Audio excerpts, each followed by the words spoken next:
بسم اللہ الرحمن الرحیم۔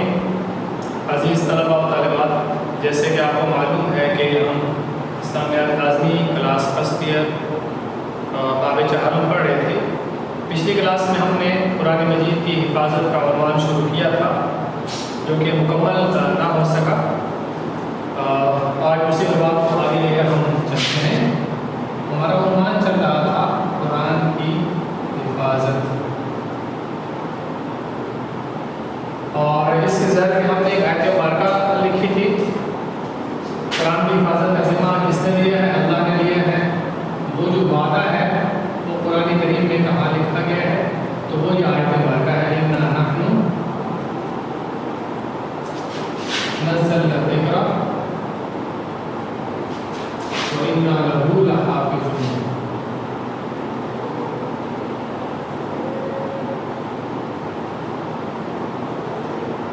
یہ وہ آیت مبارکہ ہے جس میں اللہ تعالیٰ نے حفاظت کا وعدہ کیا ہے۔ اب اس آیت مبارکہ میں 3 پوائنٹس ہیں سمجھنے کے لیے۔ پہلا ہوتا ہے نسبت۔ یہ میں نے پچھلی کلاس میں کچھ تھوڑی بہت اس کی وضاحت کر دی تھی کہ جس چیز کی نسبت جس چیز کے ساتھ جڑ جاتی ہے تو اس کا مقام اور مرتبہ ہی بھی اسی کے حساب سے ہو جاتا ہے، کم ہو یا زیادہ۔ تو اللہ تعالیٰ نے یہاں اس آیت مبارکہ میں قرآن کی نسبت اپنی طرف کی، تو جیسے اللہ تعالیٰ عزتوں کا مالک، بلندیوں کا مالک ہے،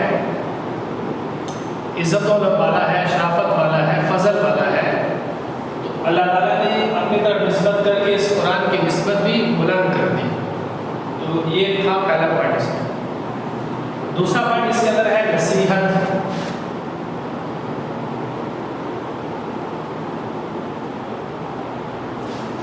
نصیحت کیا ہے؟ مثال کے طور پر سمجھانے میں کہتا ہوں، میں آپ میں سے کسی بچے کو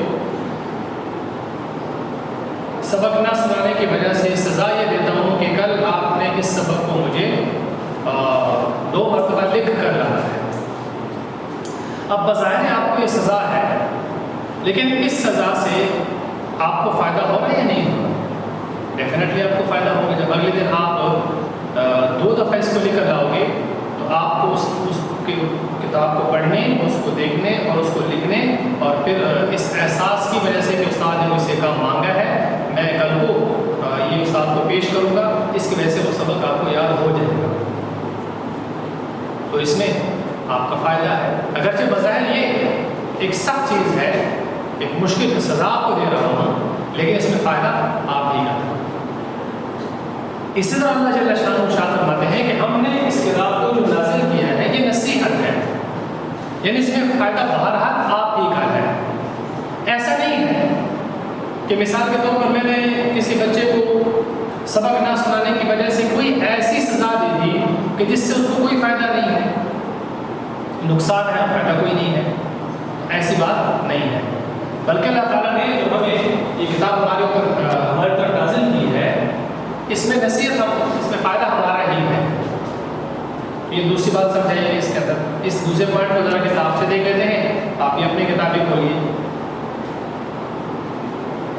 2، یہ کتاب ذکر ہے، ذکر کے معنی نصیحت کے ہیں، یعنی یہ کتاب لوگوں کی نصیحت اور بھلائی کی خاطر نازل کی گئی ہے۔ تیسری بات یہ ارشاد فرمائی گئی کہ اللہ تعالیٰ نے خود ہی اس حفاظت کا ذمہ لیا ہے۔ تو تیسری بات وہ ہے حفاظت۔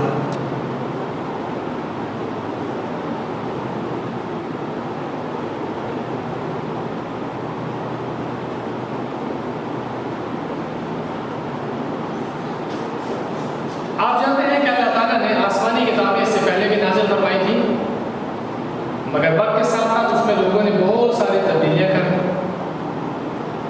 کبھی تو ان کتابوں کو ضائع کر دیا گیا، کبھی تو ان کتابوں کو کی بے حرمتی کی گئی، کبھی تو ان کتابوں میں اپنی طرف سے رد و بدل کر دیا گیا، وہ اپنی حالت میں محفوظ نہ رہ سکیں، برخلاف قرآن مجید کے کہ اس کی حفاظت کا ذمہ جب اللہ نے خود لیا تھا تو آج تک اللہ تعالیٰ کا وہ وعدہ قائم ہو جائے گا اور قیامت تک قائم ہو جائے گا۔ کتاب سے دیکھیں۔ تیسری بات یہ ہے کہ یہ بات ارشاد فرمائی کہ اللہ تعالیٰ نے خود ہی اس کتاب کی حفاظت کا ذمہ اٹھایا ہے، یعنی اس کتاب کو قطع و برید اور تحریف یعنی رد و بدل اور کاٹ چھانٹ سے ہمیشہ کے لیے محفوظ کر دیا، برخلاف دوسری آسمانی کتابوں کے کہ وہ تحریف کے عمل سے، تحریف کا مطلب رد و بدل، کاٹ چھانٹ، کمی بیشی، خود سے اس میں تبدیلی کر دینا، اس عمل سے بچ نہ سکی۔ یہ حقیقت ہے کہ قرآن مجید جس شان سے اترا بغیر کسی تبدیلی کے اب بھی اپنی اصلی حالت میں محفوظ ہے، موجود ہے، اگرچہ اس کے نازل ہونے کے بعد اب تک بڑی مدت گزر چکی ہے، بہت وقت گزر چکا ہے۔ اس کی زبان، فصاحت اور بلاغت اور اصول اور احکام اپنی جگہ قائم ہے۔ مزید یہ کہ زمانہ کتنا ہی گزر جائے اور تقاضے اور ضروریات کتنی ہی بدل جائیں، لیکن قرآن مجید ہر زمانے کی ضرورت کے ساتھ ساتھ انسان کی رہنمائی کرتا ہے۔ سلطنتیں اور حکومتیں قرآن کو دبانے کی کتنی ہی کوششیں کریں، اس کی آواز دب نہیں سکتی۔ غرض ہے کہ حفاظت قرآن کا وعدہ الہی ایسی صفائی اور حیرت انگیز طریقے سے پورا ہو کر رہا ہے کہ اس کے مقابل بڑے بڑے مخالفوں کے سر نیچے ہو کر رہے، اپنے تو اپنے، غیروں نے بھی اس حقیقت کا اعتراف کیا۔ یہ جو قرآن کی حفاظت ہے، اس پر بہت زیادہ واقعات ہیں کہ مختلف زمانوں میں لوگوں نے قرآن مجید کو مٹانے کی، اس میں رد و بدل کرنے کی اور اس کو ہمیشہ کے لیے ختم کرنے کی کتنی کوششیں کی، لیکن ہمیشہ وہ ناکام رہے۔ کیوں؟ کیونکہ اللہ کا وعدہ موجود ہے اور اللہ کا وعدہ تو ہر حال میں پورا ہو کر رہے گا۔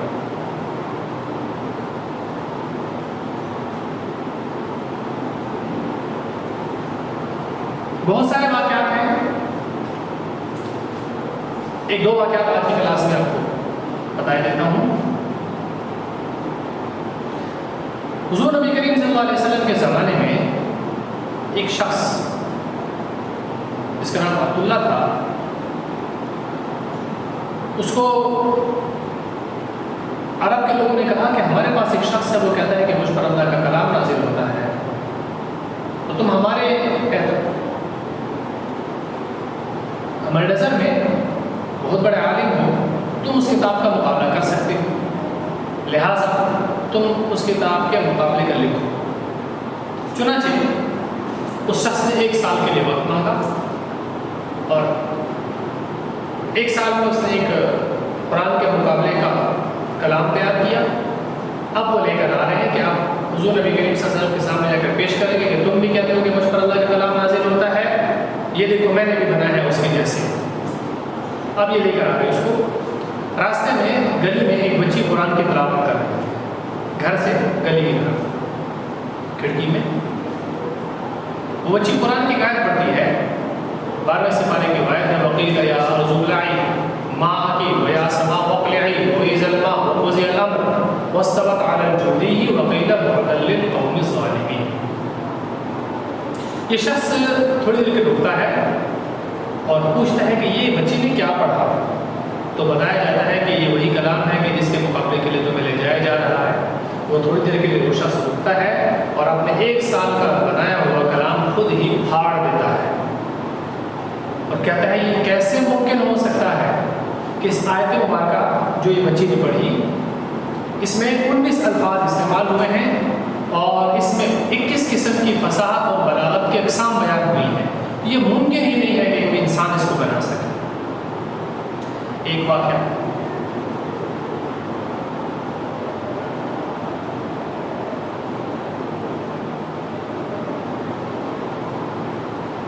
اور اس طرح کے بہت سارے واقعات ہیں۔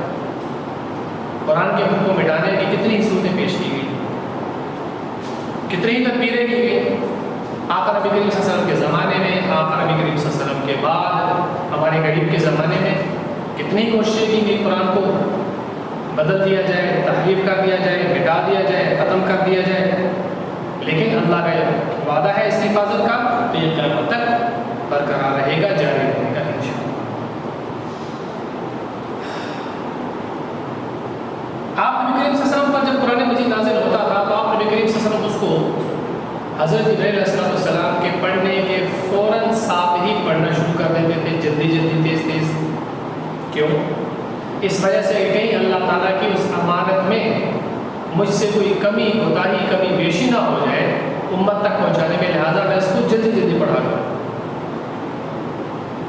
آپ نے بھی کریم صلی اللہ علیہ وسلم فوراً پڑھا کرتے تھے. تو آیت مبارکہ نازل ہوئی. کیا آیت مبارکہ نازل ہوئی؟ 29ویں سپارے کی سورت ہے، اس کی آیات کتاب سے دیکھیے پھر پڑھتے ہیں.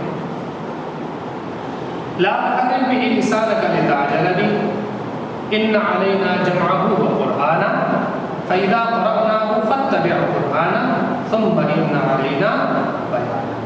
لا تحرک به لسانک، اپنی زبان کو جلدی جلدی حرکت مت دو. لا تحرک به لسانک، اپنی زبان کو مت ہلائیے. لتعجل به، تاکہ آپ جلدی کریں. ان علینا جمعہ و قرآن، بے شک ہمارے ذمہ ہے اس کا جمع کرنا اور اس کا پڑھنا، یہ ہمارے ذمہ ہے.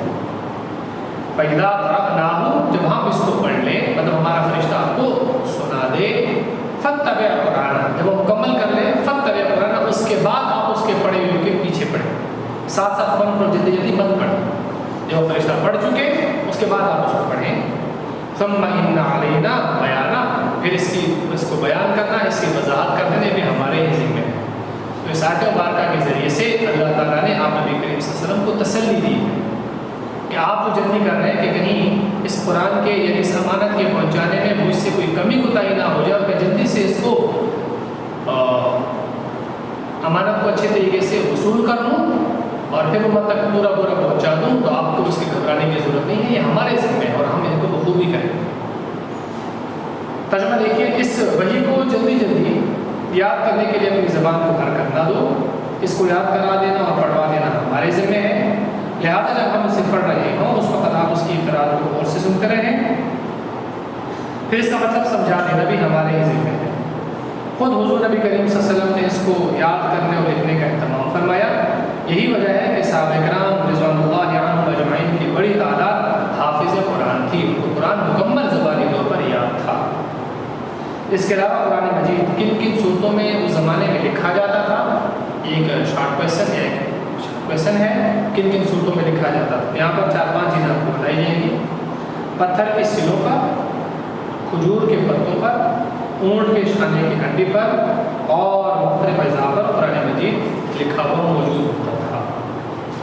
آج کی کلاس میں ہم نے حفاظت قرآن کے متعلق جو وضاحت کی وہ مکمل کی. انشاءاللہ اگلی کلاس میں پھر قرآن مجید کی ترتیب کون سی ہے اور کس زمانے میں قرآن مجید کو کیسے یا حفاظت کی گئی، انشاءاللہ ہم اس کو آگے بڑھیں گے. السلام علیکم.